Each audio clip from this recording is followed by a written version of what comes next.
Owens blamed the suspension of Zionists, stating their tactics never changed. It literally, kills your spirit and allows demons to come in and take over. I 100% believe that. 3 strikes in one day and then suspended my account. And Candace Owens, known for her conservative and sometimes controversial views, recently interviewed Kanye West, the music artist famous for his unpredictable and often controversial remarks. Just as quickly as the video went live, YouTube slapped her channel with 3 strikes, removed the video, and shut down her revenue stream, citing hate speech as the reason. But Candace isn't buying it. She believes there's a hidden agenda aimed at silencing voices like hers. Could she be right? I believe that what is happening right now in this country politically is an evil. It is wrong. It is completely ridiculous to have a bunch of people that are fearful to speak and say rational things that they know to be true because they know they can lose everything. So is free speech really free? Or has Candace Owens stumbled upon something far more significant? Because they said Candace blames Zionists. I didn't blame Zionists. Zionists took credit for having this done. There was an account which began organizing online. Candace Owens never one to hold back. She's convinced that this wasn't just a routine response, but a calculated effort to silence her. After all, 3 strikes within minutes? It's hard to see that as coincidental. And let's be honest, Candace has a point. Free speech is supposed to mean we can express our views without fear of censorship. But lately, it feels like only certain voices are actually free to speak. She interviews Kanye West, and she is claiming that almost immediately, and we just look at what she said, almost immediately there were hits and complaints that came. I think she called it a farm, and whenever you say farm in the internet, it means like you've got a large group of people that are coordinating at once to complain or to ratio something. You know, it's a big wave. Take a look at how Spotify responded compared to YouTube. The interview with Kanye is still up on Spotify, which is based in Sweden, while YouTube, a Silicon Valley giant, didn't hesitate to pull it off the air. It's almost like there are different rules depending on where these companies are based. People figured out how to get around it. You know, people figured out, okay, if I actually want to hear the truth, I'm going to have to go somewhere else. I'm going to have to get onto this newsletter or get onto this platform, or maybe this person's not on YouTube, so I'm going to have to download their stuff on Spotify, whatever it is. YouTube claims it's just following policies. But if that's the case, why the inconsistency? Are they a platform for open expression, or are they curating what we get to see? The more you think about it, the more it seems like certain narratives are being protected, while others are being buried. I just do not like bad arguments. And the arguments that are coming from the left right now are absolutely bonkers. She's always been willing to say what others won't, and this time is no different. Whether it's defending controversial figures or challenging mainstream views, she's not afraid to ruffle feathers. This isn't just about Candace, though. It's about a pattern we've seen over and over again. Say something that doesn't align with the woke agenda and watch how quickly the hammer comes down. It's a chilling reminder of how delicate free speech really is. That if you do not step out and say things that are radically pro-Israel, or if you are too quiet on certain narratives and they want you to be radically pro-Israel, you can lose everything. That's truth. That is a fact. I'm not feeling like I need to hide from that anymore or be afraid to say it, rather, is a better way to say it, because I've endured this for years. I'm just at the end of my rope. What's ironic is that, despite being demonetized and silenced on platforms, people want to hear what she has to say, and her followers know they can turn to other platforms. But the real question is, why should they have to? Couldn't YouTube, a platform that built its empire on the backs of content creators, be standing up for free expression instead of policing it?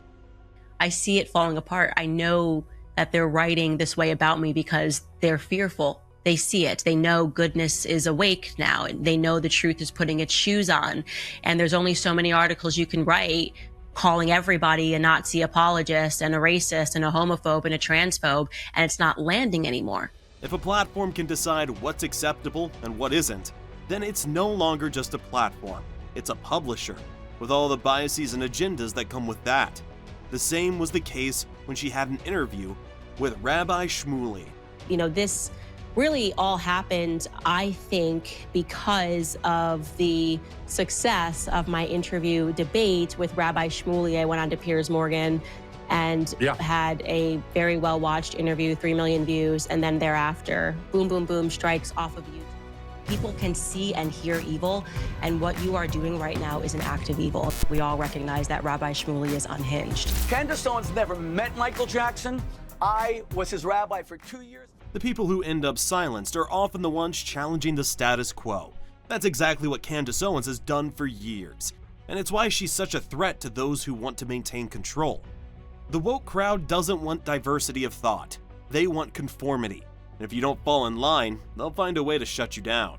People should know is that with YouTube, it depends on the issue of the day. So there was a time where you couldn't say anything about COVID, or you would get strike, strike, strike, you're out. And that was when they were getting a lot of pressure applied from them, from the big pharma lobby. Like they didn't want any other alternative perspectives on the vaccine. And it was crazy to see how they were giving out. The irony here is that in trying to silence Candace, YouTube has only amplified her voice. But wait, there's also a split side to this. Considering the financial effect all of this has had, could they be trying to control Candace by putting her on a financial restraint? Because it allowed me to really consider what the media was. Even though I was still a liberal, I knew what the media was. Like, I knew the media was all about selling a headline. I knew then I got an early lesson in the NAACP. I think organizations that never want racism to go away, because how are they going to fundraise? Like, if you're a CEO of the NAACP and you're earning X amount of dollars, you got to keep the racism narrative going on, or you're going to work yourself out of business. So, and let's not forget who we're talking about here. Candace Owens isn't just some fringe figure shouting out into the void. She's a major influencer with millions of followers. She's got a platform, and she's using it to speak out against a system that she believes is broken. And while some may disagree with her methods or her message, there's no denying that she's striking a chord with people who are fed up with the status quo. I'm not going to go away. I'm going to use my God-given voice to talk about what things are important for me. I'm just asking to be left alone, or at least just report the truth. What makes this whole situation even more infuriating is the double standard at play. Candace Owens gets silenced for interviewing Kanye West, but other creators can post whatever they want without consequence. Just look at the content that YouTube allows to stay up. Videos glorifying violence, explicit content, and even outright misinformation. But somehow an interview with Kanye is a bridge too far. It's not about the content, it's about control. YouTube and other big tech companies are picking and choosing who gets to speak, and they're doing it based on their own biases. She was in college like every other person, but now to survive in woke culture, you have to become a liar. You have to pretend that you think fat is beautiful. You have to pretend to be race obsessed. You have to pretend that you think Dylan Mulvaney is a woman and should be included in female spaces. We are being told that you have to lie repeatedly in order to survive in corporate culture. It's time for people to wake up and realize what's happening. The woke agenda isn't about inclusivity or tolerance. It's about control. It's about silencing anyone who dares to think differently. And if we don't push back, we're going to end up in a world where only one viewpoint is allowed. That's not freedom, that's tyranny. I would walk up with my brother, and then I would give a speech, press conference. I'd be like, and this is the danger of conspiracy theories. This is my brother. It is ridiculous. This is being pushed by far right. Nothing. They've just been trying to silence people, intimidation and tactics. They even tried to sell to the press a fake photo, which got debunked. Candace Owens is fighting for the right to speak her mind without being canceled or silenced. And in doing so, she'll be fighting for all of us. Because if they silence her and others, they can silence anyone. We can't let that happen. We need to stand up for free speech, even when it's messy or uncomfortable. Because that's what true freedom is all about. And Candace Owens is showing us what it means to be truly free. Full, unadulterated evil that we are confronting right now. And it's when we're referring to a global elite, a small group of people that have amassed power over almost the entire world, the kind of evil that can control the media and compel the human race into action, knowing that it is going to harm them, the kind of evil that can tell a global lie and get away with it. At the end of the day, it's not just about Candace or even Kanye. It's about standing up to a system that's trying to control what we think and say. It's about defending our right to speak out, even when it's unpopular. Because if we don't, we're going to end up in a world where only one viewpoint is allowed. And that's not a world you and I want to live in. Candace Owens is exposing the truth, and for that, she might be in big trouble, but she's not backing down, and neither should we.